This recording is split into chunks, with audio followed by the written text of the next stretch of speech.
The house was supposed to be everything they had worked for. After years of saving, sacrificing holidays, skipping dinners out, and living in a cramped two-bedroom apartment where every argument echoed through thin walls, Mark and Lillian finally signed the papers for their dream home. The realtor's office smelled faintly of coffee and ink. Mark's hand trembled slightly as he scrawled his signature across the thick stack of documents, each page full of dense legal jargon they barely understood. Lillian squeezed his knee under the table, her eyes shining with hope. "This is it," she whispered. "We did it." The man sitting across from them smiled like a magician delivering a finale. His name was Henry Caldwell, and he looked exactly like the kind of man you'd trust with your future. Mid-40s, neatly combed hair that was silver at the temples, pressed navy suit, and a voice with the calm assurance of someone who had sold dozens of homes to happy families. His handshake was firm, his smile warm but never too eager, and he always seemed to know the right phrase to put nervous buyers at ease. When he slid the folder across the table, Mark thought it felt heavier than paper should. It was the weight of a new beginning. "Congratulations," Henry said smoothly. "You've just secured one of the best deals in this neighborhood. Houses like this don't stay on the market long." He was right about that. The house was a two-story brick colonial with white shutters, a sprawling yard, and a driveway that curved gently up to a garage. On paper, it looked like something out of a real estate magazine. To Mark and Lillian, it looked like stability, safety.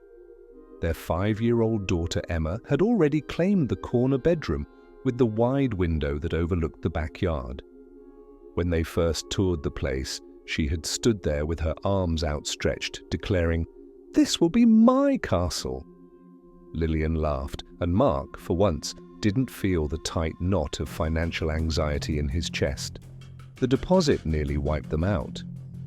They drained savings, borrowed from Lillian's parents, and Mark worked extra shifts at the auto shop. But when Henry placed the keys on the table that day, all the worry seemed worth it. "You'll be able to move in by the end of the month," Henry assured them, sliding the keys back into his palm before Mark could reach them. "Some last-minute renovations are being finished, just cosmetic things, paint, fixtures, nothing to worry about. I'll give you a call once everything's wrapped up." Mark hesitated. He wanted to hold those keys. He wanted the tangible proof that the house was theirs. But Henry's easy confidence washed over him. "Of course," Mark said. "We'll wait for your call." For the next 3 weeks, life was a blur of packing boxes, change of address forms, and daydreams. Emma kept asking if the new house had enough space for a trampoline. Lillian stayed up late, scrolling Pinterest boards, planning curtains and kitchen paint colors. Mark drove past the house more than once just to look at it. He noticed a truck parked outside, workers carrying tools inside. It reassured him. Things were getting fixed up for them. On move-in day, they loaded a rented U-Haul until it sagged on its suspension. Emma hugged her stuffed animals like she was taking old friends on an adventure. As they pulled up the street, the house looked like a painting hung at the end of the block, golden sunlight bouncing off its windows. But then Mark noticed another U-Haul already in the driveway. At first, he thought it was a mistake. Maybe Henry had arranged storage or movers, but when he parked at the curb, he saw a family unloading furniture. A man in his 30s with a buzz cut was carrying a couch up the walk, grunting with effort. A woman was directing 2 kids toward the porch. Mark's stomach dropped. "What the hell?" Lillian leaned forward, frowning. "Maybe they're delivering something." They got out of the truck, confusion tightening every step. "Excuse me," Mark called. "Can I help you?" The man sat down the couch and straightened, wiping sweat from his forehead. "We're moving in," he said matter-of-factly. "This is our house."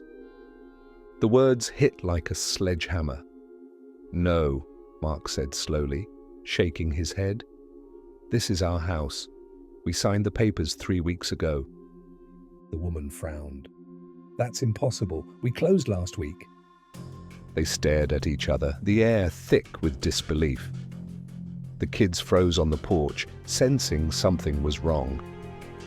Emma clutched Lillian's hand. Mark pulled out the folder he had brought, flipping through documents with shaking fingers. "Here! Look! Deed of sale! Signed! Stamped! It's ours!" The man glared, pulling a similar folder from his car. He shoved it toward Mark. "Ours too." The papers looked identical. Same property address, same signatures, same stamp. The only difference was the buyer's name. For a long, unbearable moment, neither family moved. Then Lillian's voice cracked. "What is going on here?" The two families argued in the front yard until the shouting brought neighbors out onto their porches. Some watched with curiosity, others with concern.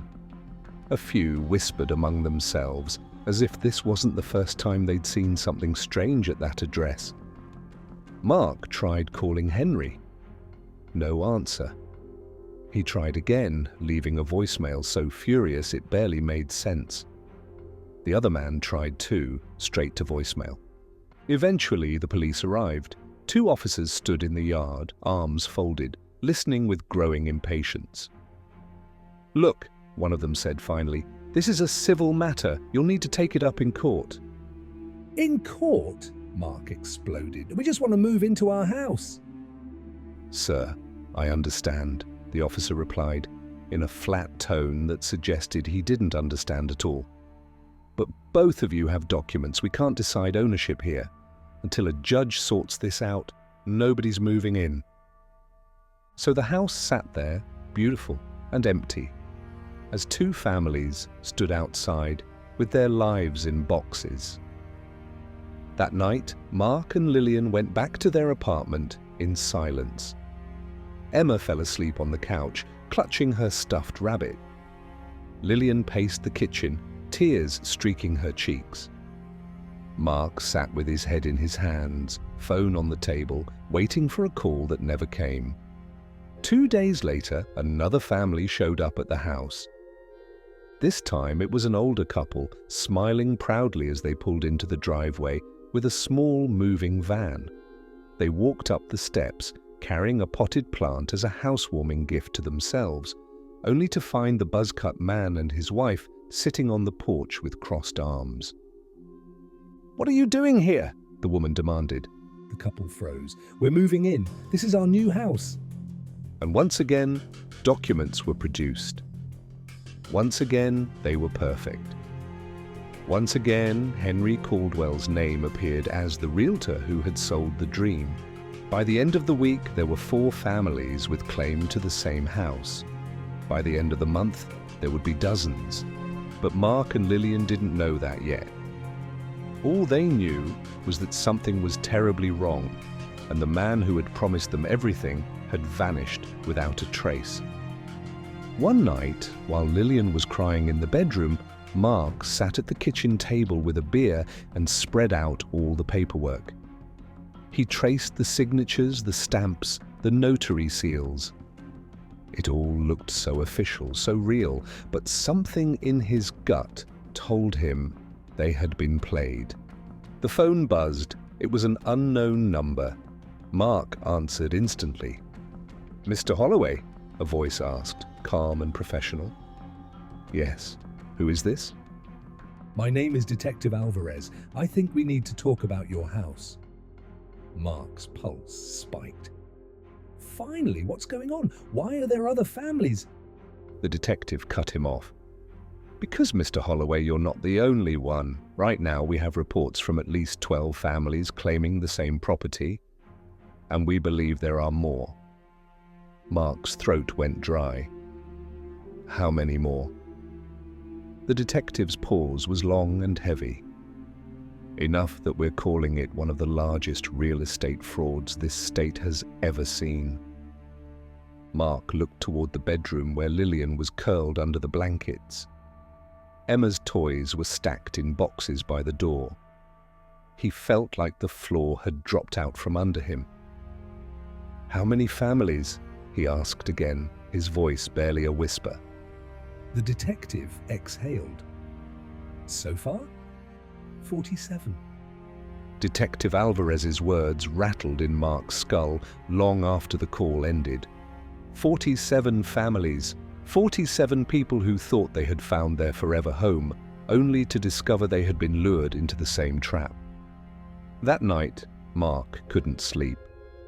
He lay awake staring at the ceiling, feeling both furious and powerless, every creak of the old apartment reminding him that their new life was still locked behind someone else's door. Beside him, Lillian clutched the blanket like a lifeline, her breathing uneven. At one point she whispered, "What if this ruins us?" And the silence that followed was worse than any answer. 2 days later, they were invited to a meeting at the local precinct.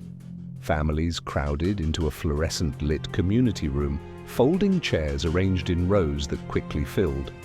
Mark had never seen so many people who looked just as broken as he felt. A woman with streaks of grey in her hair clutched a binder full of receipts. A young couple bounced a baby between them, its cries echoing painfully against the cinder-block walls. There were older couples, single parents, even a man in a wheelchair who muttered angrily every time Henry Caldwell's name was mentioned. Detective Alvarez stood at the front with a dry erase board that already had 47 written in thick marker. He gestured to it gravely. "That's the number of families we've confirmed so far. It may grow." Murmurs rippled through the room. "Each of you signed contracts. Each of you has paperwork that on the surface appears legitimate. But what you all need to understand is this. Henry Caldwell is not a realtor. He's a con artist." The words hung in the air. Mark felt his chest tighten as if he were hearing it for the first time. "Not a realtor. A con artist," Detective Alvarez continued. "We've run checks with the state licensing board. No realtor by that name exists. The documents were forged. Stamps, seals, signatures, all fabricated with a precision that suggests Caldwell has been doing this for a long time. He created shell companies, fake escrow accounts, and even paid actors to pose as lawyers and notaries." He paused, letting the weight of it sink in. This wasn't sloppy, this was organized. A man in the back shouted, "So where's our money?" "He took everything we had." His voice cracked, and his wife rubbed his back desperately. "That's what we're working to find out," Alvarez said. "So far, the accounts we've traced have been drained and closed. We believe he laundered the funds through multiple banks, possibly even offshore. This isn't just fraud, it's theft on a massive scale." Mark clenched his fists in his lap.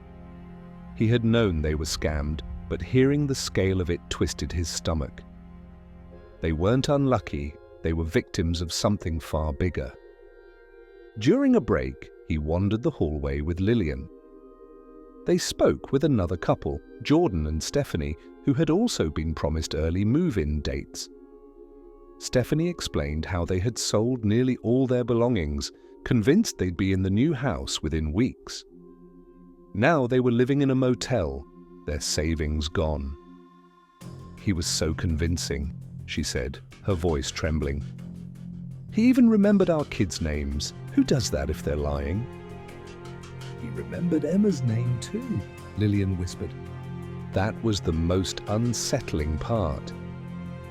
Henry Caldwell hadn't seemed like a faceless scammer operating behind screens and emails. He had looked them in the eye, laughed at their jokes, promised them security. He had walked through the house with them, pointing out features as though he owned the place himself. Every smile, every pause, every calculated reassurance. It had been part of the performance. The families decided to form a group, exchanging numbers, setting up a shared email thread. They called themselves the 47. It wasn't just about finding Caldwell anymore. It was about surviving the aftermath. Some were already drowning under mortgage payments for loans that no longer made sense. Others had borrowed from relatives they now couldn't repay. Children were crying in motels while their parents fought behind closed doors. The scam wasn't just financial, it was ripping families apart. In the days that followed, Mark started piecing together Henry's pattern. He spoke with several other victims, and the details were eerily consistent. Henry had promised early access to some, delayed others with excuses about renovations, and in every case he had managed to keep the families staggered just far enough apart that they didn't collide, at least not until it was too late. He had used the same professional photos for multiple listings, changed only the dates on the contracts, and even scheduled overlapping closings without blinking. But the strangest detail came from a man named Curtis, who had worked in construction. He swore he had seen Henry on site at another property weeks earlier, talking with contractors as if he were the developer. "He walked like he owned the place," Curtis said. "Like he could bend the whole project to his will. Nobody questioned him. Why would they?" The more they dug, the clearer it became. Henry Caldwell was a ghost with 100 faces. He created a world around him so convincing that people never thought to look deeper until it was too late. Detective Alvarez called Mark one evening. "We've uncovered more," he said. "Caldwell used multiple aliases. We've tied him to similar schemes in 2 other states. Smaller scale, 5 or 6 families each time, but he's perfected the method." Mark pinched the bridge of his nose. "So he's done this before?" "Yes. And always with properties that look too good to pass up. High-demand neighborhoods, easy to flip in buyers' minds. He dangles the dream in front of people, and when they bite, he tightens the noose." Mark thought of Emma, how she had declared the house her castle. He couldn't bear the thought of explaining that a man had stolen it from them without even breaking a sweat. One Sunday, several families gathered outside the house. They didn't go inside. The police had ordered it sealed until the investigation concluded, but they stood in the yard, looking at the brick facade that had become the centerpiece of their misery. Some cried openly, others shouted at the walls as if Henry might be hiding inside. Neighbors watched again, whispering. One elderly man finally spoke up. "You're not the first ones," he said quietly. Everyone turned to him. "A year ago, there was another family. Moved in for a few weeks, then suddenly gone. No furniture, no goodbyes, just gone. I always wondered what happened." The group exchanged uneasy glances. Was Henry's scam older than they thought? Was the house itself cursed with lies, stretching further back? Meanwhile, the press caught wind of the story. Headlines blared, "Man sells same house to dozens of families in elaborate scam." Cameras showed up at the precinct, reporters hounding victims for quotes. Lillian refused to speak, but Mark found himself cornered one evening outside his shop. A reporter shoved a microphone in his face. "What do you want to say to the man who stole your home?" Mark stared at the lens, anger burning away his hesitation. "We trusted you. You looked us in the eye and stole our lives. Wherever you are, we're going to find you." That clip played on the evening news, and soon strangers were sending messages of sympathy, outrage, and advice. But sympathy didn't pay bills, outrage didn't put a roof over their heads, and advice couldn't undo the contracts that had tied them all to a fraud. Days turned into weeks, and still, Henry Caldwell was nowhere to be found. His phone numbers were dead, his office lease had been terminated, and the bank accounts were nothing but shells. The police believed he had fled the state, maybe even the country. Then came the twist that made Mark's blood run cold. Detective Alvarez called again. "We've found another property," he said. "Different city, different name, but the same playbook. Families lined up, paperwork signed, deposits taken." Mark gripped the phone so hard his knuckles turned white. "How many this time?" Alvarez's voice was grim. "We don't know yet, but it looks like he's already selling again." For the 47, it was a devastating blow. It meant Henry hadn't vanished into the shadows. He was still out there, preying on more victims, using the same lies. It meant their nightmare wasn't unique. It was part of a chain stretching further and further, leaving wreckage in its wake. At the next group meeting, tempers flared. Some demanded more aggressive action, even vigilante justice. Others clung to hope that the courts would deliver restitution. But beneath it all was the same fear. They might never see their money again. Mark sat in the back, staring at his hands. He thought about the way Henry had smiled that day in the office, the way he had slid the folder across the table. It hadn't been chance. It had been a performance, one he had perfected. And Mark realized with chilling clarity that Henry hadn't just stolen their money, he had stolen their faith in trust itself.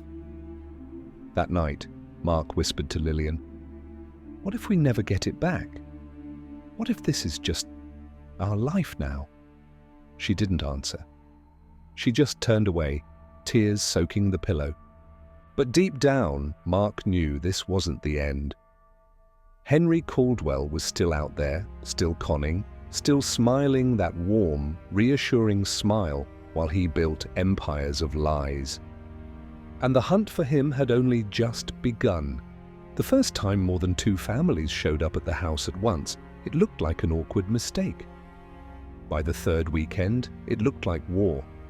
Cars lined the street, blocking driveways, moving vans double-parked, their doors hanging open with mattresses and furniture leaning out. Children clutched stuffed animals while parents shouted at each other across the lawn.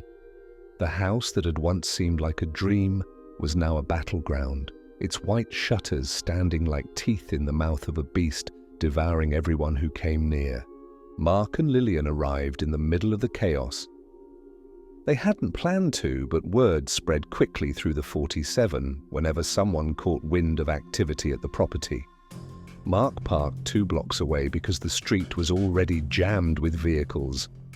As they approached, the noise hit them.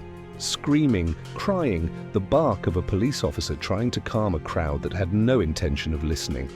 On the porch, 3 women argued with a man in a tailored suit. All of them waved contracts like weapons. "We signed first," one woman shouted, thrusting her folder forward. "No, we did," another screamed back. The man's face was red, his neck vein bulging, as he pointed to his own stamped deed. "This house belongs to me and my wife. The rest of you are squatters." Lillian clutched Mark's arm, her voice barely a whisper. "This is insane." It wasn't just insane, it was dangerous. Tempers flared in every direction. A young father shoved another man who had tried to unload a sofa onto the lawn. The sofa toppled, narrowly missing a toddler, and the child's mother shrieked in rage. 2 teenagers squared off near the driveway, fists clenched. It was a tinderbox waiting for a spark. When the police finally intervened, they ordered everyone back. One officer held up his hands. "Nobody is moving into this property. Not today, not tomorrow, not until a judge rules. This house is officially under investigation." His words only poured fuel on the fire. "So what are we supposed to do?" a woman screamed. "We're homeless because of this man." Another voice chimed in. "We have nowhere to go." The officer didn't answer. He just looked exhausted. By evening, news vans had arrived. Reporters held microphones toward tear-streaked faces, cameras capturing every furious gesture. The house loomed in the background, quiet and still, its windows like eyes staring down at the mess below. Neighbors watched from their porches, shaking their heads, muttering about scams and shame. One old woman crossed herself as if the property were cursed. Inside the precinct later that week, Detective Alvarez laid out what they had pieced together. Caldwell targeted families with one thing in common: desperation. You were all looking for stability, for a future you could afford. He dangled that in front of you, and he played you against each other without you even knowing it. He pointed to a wall covered with photographs and documents, red strings connecting names to addresses. Caldwell's face, grainy and smiling, sat at the center like a spider in its web. He scheduled closings back to back, sometimes on the same day, just hours apart. He created multiple versions of the same deed, forged the signatures of county clerks, and even faked bank transfer confirmations. We believe he had help. The room erupted in questions. Help! Who would help him do this? Where's our money? Why hasn't he been arrested yet? Alvarez raised his hands for silence. We're pursuing leads. We have reason to believe Caldwell didn't act alone. At least one notary and one attorney involved in these transactions were part of his operation. They've disappeared too. Mark's jaw tightened. So, this wasn't just one man? No, Alvarez admitted. But Caldwell is the linchpin. Without him, the whole thing collapses. The problem is, he's vanished. In the weeks that followed, the 47 kept meeting, their groups swelling with more and more people claiming to be victims. Some had nearly identical stories, others revealed shocking variations. One woman said Caldwell convinced her to pay in cash, promising a huge discount. Another man had been pressured into signing before seeing the house, told there was a line of buyers behind him. But the cruelest story came from a single mother named Elena, who stood up one evening in the community center with her young son clinging to her leg.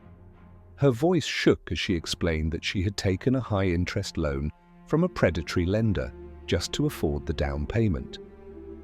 He told me this house would change our lives, she said, tears streaking her face. Now I owe money I can't pay back, and my son asks me every night when we can move into his room. I don't know what to tell him. The room was silent. Even those who had been shouting minutes before sat still, anger giving way to grief. Meanwhile, the chaos at the house itself only grew. Families refused to let go. Some camped outside, determined not to surrender what they believed was theirs. Tents popped up on the lawn, cardboard signs scrawled with phrases like "Justice for the 47" and "Bring Caldwell to court." Others tried sneaking inside when police weren't watching, claiming squatters' rights. Windows were broken, locks were changed daily, then broken again. The once pristine property became a scar on the neighborhood, its beauty drowned under bitterness. Mark visited one afternoon with Lillian and Emma. They stood across the street, watching the spectacle. Emma tugged at her father's hand. "When can we go inside?" she asked softly. Mark couldn't answer. He just pulled her close, his throat too tight to speak. That night, as he sat at the kitchen table, Mark spread out the paperwork again. He noticed something odd, a phone number printed on one of the contracts that wasn't on any of the others. Curious, he dialed it. To his surprise, someone answered.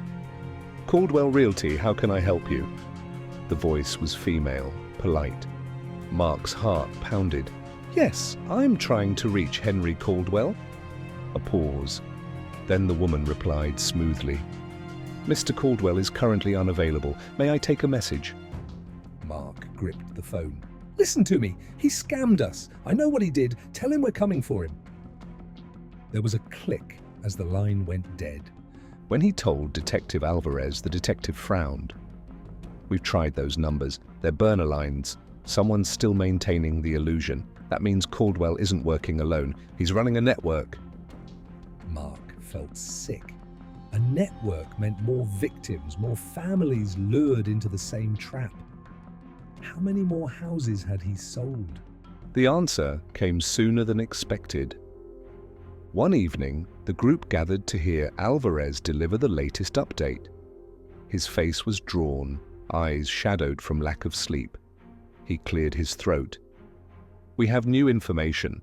Caldwell has resurfaced. Not here, in another state. Same scheme, different property.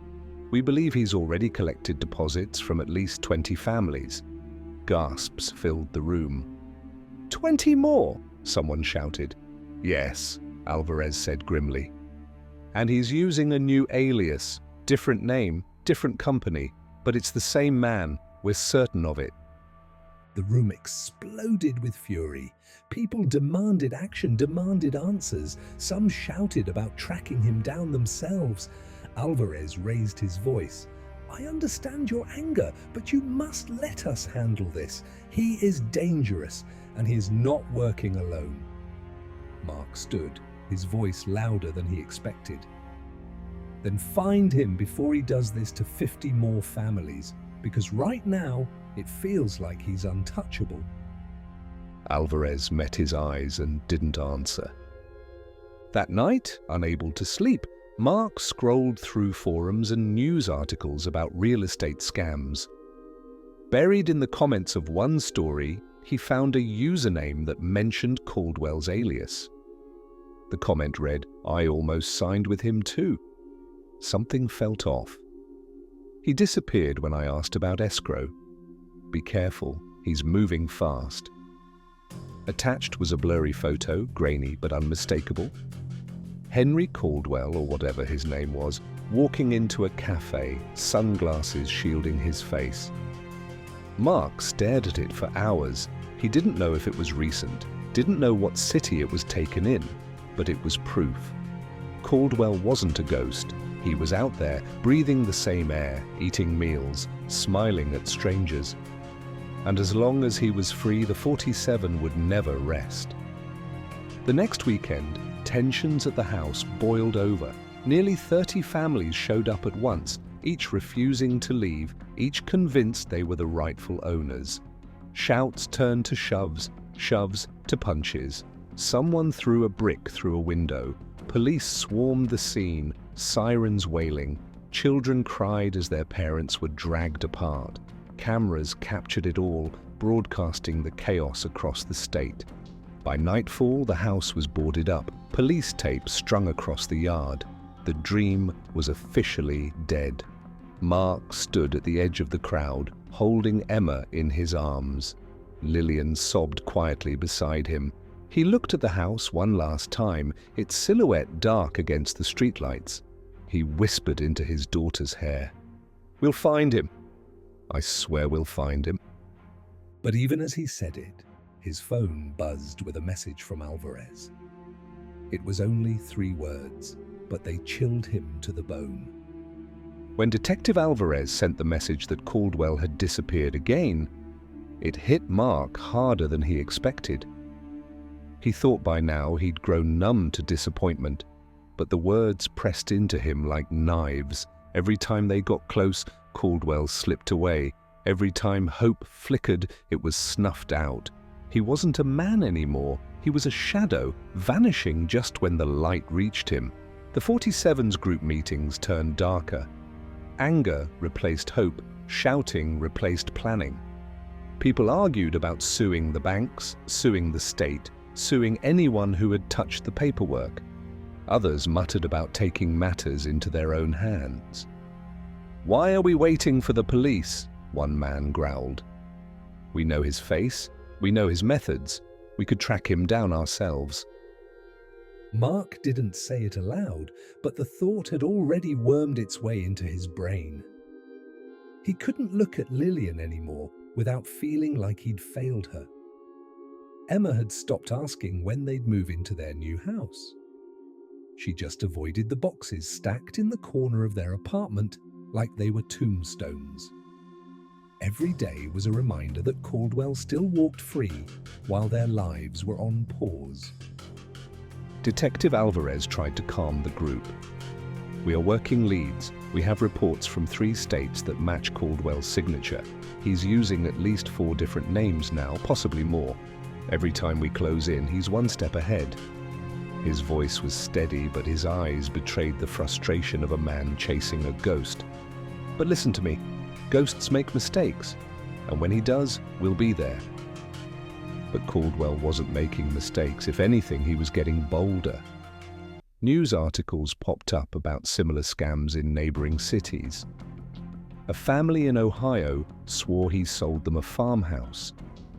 A retired couple in Michigan said they signed papers for a lake house that turned out to belong to someone else entirely. The same calm smile, the same impeccable documents, the same vanishing act once the money cleared. Mark began keeping a notebook, filling page after page with dates, names, patterns. He circled every city Caldwell had struck, drawing arrows between them. He didn't know if he was helping or just losing his mind, but the act of mapping it gave him focus. At night, when Lillian cried herself to sleep, Mark sat at the table under a dim lamp, whispering the man's name like an incantation. Caldwell, Caldwell, Caldwell. Then one evening, Jordan, the young father from the group, called. His voice buzzed with adrenaline. "Mark, you're not going to believe this. A friend of mine in Chicago saw him. At an open house, same suit, same silver hair. He was calling himself Gregory Hale this time." Mark shot to his feet. "Are you sure?" "I swear on my kids, my friend recognized him from the news coverage. He said he walked in with a binder, charming everyone. He's already lining up buyers." Mark's heart pounded so hard he thought it might split. Did he get a photo? Yeah, sending it now. Seconds later, Mark's phone lit up. The photo was grainy, taken from across the room, but there was no mistaking that face. The smile, the posture, the illusion of trust. Mark called Alvarez immediately. "We found him. He's in Chicago. He's calling himself Gregory Hale." Silence on the line, then a heavy sigh. "We'll alert authorities there, but don't do anything yourself, Holloway. He's dangerous." Mark almost laughed. Dangerous? Caldwell hadn't raised a gun or a fist. His weapon was charm, and he wielded it better than any criminal Mark had ever heard of. But dangerous? Yes, because charm could destroy families just as efficiently as bullets. Mark didn't tell Lillian at first. He didn't want to fill her with hope only to see it shattered again. But when Alvarez called back days later with another failure, Caldwell had vanished from Chicago before police arrived. Mark broke. He told her everything, every detail, every city. Lillian listened, her face pale. "He's always ahead," she whispered, "like he knows what they're planning before they move." The idea hung between them. Did he? A chilling thought crept in. Someone on the inside could be feeding him information. A leak, a rat. Maybe even someone in law enforcement or the courts. How else did he stay so far ahead? The 47 grew restless. One night, they gathered in a rented hall, the air thick with rage. People shouted over each other, demanding action. Elena, the single mother, slammed her fist on the table. "My son and I are living out of a car. I don't care what the police say. We find him ourselves." Mark heard himself speak before he realized the words were leaving his mouth. "Then let's do it." Silence fell. Dozens of eyes turned toward him. His pulse hammered, but he didn't back down. "We know his face. We know his pattern. He can't sell a house without showing it. If we spread out, watch open houses, check listings that look too good to be true, we'll find him before they do." A murmur of agreement rippled through the group. It was reckless, it was dangerous, but it was the first plan that felt like action instead of waiting. They formed smaller teams, scouring real estate sites, Craigslist ads, even flyers pinned to bulletin boards. Every lead was chased, every too-perfect listing examined. Mark drove hours on weekends, sometimes arriving at houses that turned out to be legitimate. sometimes catching whispers of a silver-haired man who had just left. Weeks blurred into months. Families grew more desperate. Marriages buckled under strain. Some victims dropped out of the group entirely, too exhausted to keep fighting. But Mark couldn't stop. It wasn't about the money anymore. It was about Caldwell. Then came the night it almost broke open. Jordan called again, his voice low and urgent. "Mark, I'm outside a house in Indianapolis. It's him. I swear it's him. He's inside right now with a couple." I followed him from his car. Same face, different name. He's calling himself Edward Cross. Mark's hands shook as he gripped the steering wheel. "Don't lose him." "I won't, but what do? I can't just walk in there." Mark thought fast. "Keep your distance, I'll call Alvarez." But when Alvarez arrived 2 hours later with local authorities, the house was empty. The couple swore the man had stepped out for a phone call and never returned. His car was gone, no trace. Jordan was furious, pacing the sidewalk. I had him. And now he's gone again." Alvarez clenched his jaw. "It's like he knows when we're closing in." Mark's mind kept circling back to Lillian's words. Someone was tipping him off. Someone was making sure he stayed one step ahead.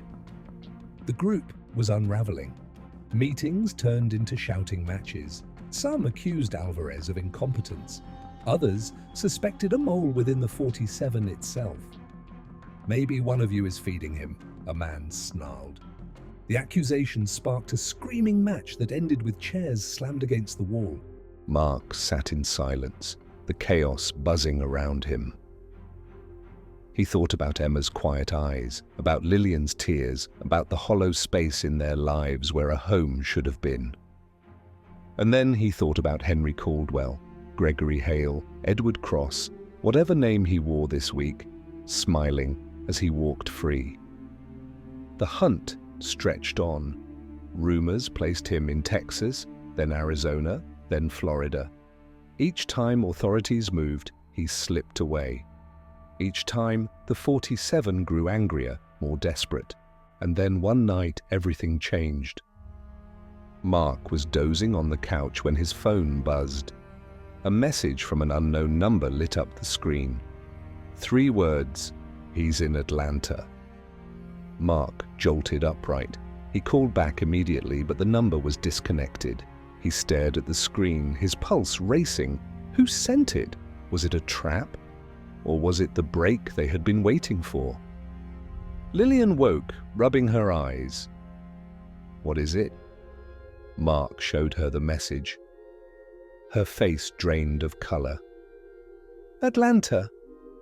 He nodded slowly. Atlanta. It didn't matter if it was a trap. He knew in his bones this was it, the end game. The man who had sold their dreams, stolen their futures, and vanished into the shadows was waiting in Atlanta. And this time, Mark swore he wasn't going to slip away. The tip said Atlanta, and Mark couldn't shake the feeling that it was real. He booked a ticket the next morning, telling Lillian only after the flight was confirmed. She stared at him like he'd lost his mind. You can't just run after him by yourself. What if it's a trap? He held her hand, his voice low but steady. It's already a trap. Our whole lives have been a trap since the day we signed those papers. I'm not letting him walk away again. She didn't try to stop him. She just whispered, "Please come back." When the plane touched down in Atlanta, Mark's hands trembled with nervous energy. The city sprawled beneath a haze of heat, skyscrapers stabbing at the sky. He rented a car and drove aimlessly for hours, waiting for a sign. The message hadn't given an address, just a city, and he had no idea where to start. But then his phone buzzed again. Another text, same unknown number. This one contained an address. It was a tidy suburban neighborhood outside the city. tree-lined streets with houses that looked almost identical to the one Caldwell had sold him months ago. Mark parked at the corner, his stomach tight. He watched the address for nearly an hour before he saw him. Silver hair, pressed suit, calm smile. Henry Caldwell, though he was calling himself something else now, stood on the porch, shaking hands with a young couple. He laughed at something they said, his voice carrying faintly across the street. Mark's grip on the steering wheel tightened until his knuckles turned white. There he was, flesh and blood, not a ghost, not a rumor. The man who had stolen everything. He called Detective Alvarez immediately. "He's here, Atlanta. I've got an address. Get here now." Alvarez swore under his breath but promised to dispatch local units. "Don't approach him, Holloway, do you hear me? Don't approach him." But Mark couldn't wait. He got out of the car, every nerve on fire, and started across the street. He heard his heartbeat louder than the hum of cicadas in the trees. Caldwell glanced up, and for the first time, recognition flickered in those calm, calculating eyes. The smile faltered. Mark shouted, "Henry Caldwell!" or Gregory or Edward, or whatever name you're hiding behind this week. The couple on the porch looked confused, glancing between them. "This man is a fraud," Mark bellowed. "He's sold my family the same house he's selling you. He's stolen from dozens of families. Don't believe a word he says." The couple backed away, clutching each other. Caldwell's mask slipped. His smile vanished, replaced by something cold and reptilian. "You don't know what you're talking about," he said smoothly, trying to regain control. "This man is unstable. He's been harassing me." But Mark was ready. He pulled a folder from his bag and threw copies of the contracts onto the porch. They fluttered across the steps like broken wings. "That's my signature. That's your fake stamp. You ruined my family's life and you're not going to ruin theirs too." Neighbors started coming out of their houses, drawn by the shouting, phones lifted, recording. Caldwell glanced around, and for the first time, Mark saw fear crack through the performance. His hands twitched at his sides, his jaw clenched. He muttered, "You don't understand who you're dealing with." Mark spat back, "No, Henry! You don't understand. Everyone's watching now. You can't disappear this time." The sound of sirens grew in the distance.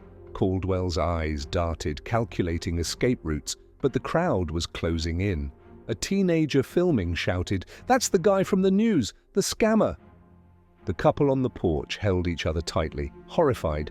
Someone yelled, "Con artist!" Another shouted, "Thief!" Voices rose until the air trembled with fury. Police cars screeched to a stop at the curb, officers leaping out with weapons drawn. "Hands in the air!" Caldwell froze, his perfect composure collapsing as he lifted his arms. Cameras captured every second. Phones, body cams, news crews that had rushed to the scene once the tip spread. For the first time since this nightmare began, Mark felt the coil in his chest loosen. They cuffed him right there on the porch, his expensive suit gleaming under the harsh summer sun. His silver hair looked less distinguished now, more like a disguise stripped bare. As they led him down the steps, he glanced at Mark, and for a moment his eyes hardened with pure venom. Then he smiled again, just faintly, as if to say, "You may have caught me, but the game isn't over." In the weeks that followed, the story exploded. Headlines screamed, "Man who sold the same house to 47 families arrested in Atlanta."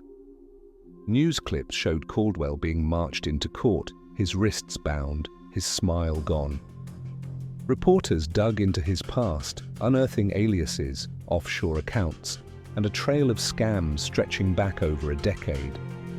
He had conned families in multiple states, stolen millions, and built his empire on lies.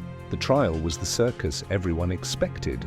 The courtroom overflowed with victims, each telling their story, each tearing into the illusion he had built. Elena described sleeping in her car with her son. Jordan described selling everything they owned to make a down payment. Lillian took the stand too, her voice trembling as she spoke of Emma asking when they could move into her castle. Mark watched her, pride and pain mixing in his chest. Caldwell sat there, calm as ever, flanked by lawyers. He never lost that faint smile, even as evidence piled up. The forged deeds, the fake escrow accounts, the shell companies, the actors he had hired to play lawyers and notaries. Piece by piece, the web unraveled. And then came the twist. One witness, a former notary, revealed that Caldwell hadn't acted alone. He had an inside man, a licensed attorney who had helped draft the fake contracts, who had given legitimacy to the entire scheme. The attorney had fled overseas, but his name was real, his role undeniable. Caldwell hadn't just been a lone wolf. He had been part of a network that stretched far wider than anyone imagined. The revelation sent a chill through the courtroom. If there was one attorney, how many more? How deep did the scam go? In the end, though, the jury didn't need to unravel the entire network. They had Caldwell, guilty on dozens of counts: fraud, forgery, conspiracy, theft. The judge, a stern woman with steel grey hair, sentenced him to 75 years without parole. "You preyed on hope," she said, her voice sharp. "You weaponized trust. You shattered lives for your own gain. This court will not allow you to shatter another." The gavel struck, and the courtroom erupted in tears and applause. Caldwell's faint smile finally slipped, his face hardening as deputies led him away. For the 47, the victory was bittersweet. Most of the money was gone, scattered across accounts they'd never reach.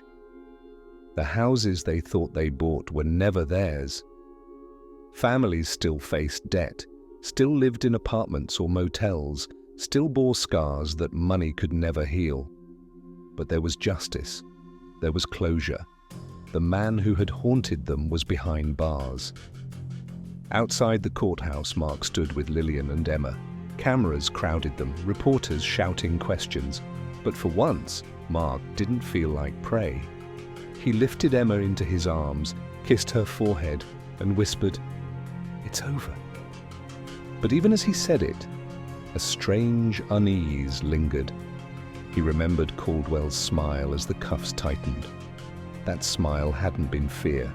It had been something else. A promise, a warning. Weeks later, when life began to settle, Mark received a letter in the mail. No return address. Inside was a single sheet of paper with a short message written in neat, slanted handwriting. "You caught me, but I wasn't the only one." There was no signature, but Mark didn't need one.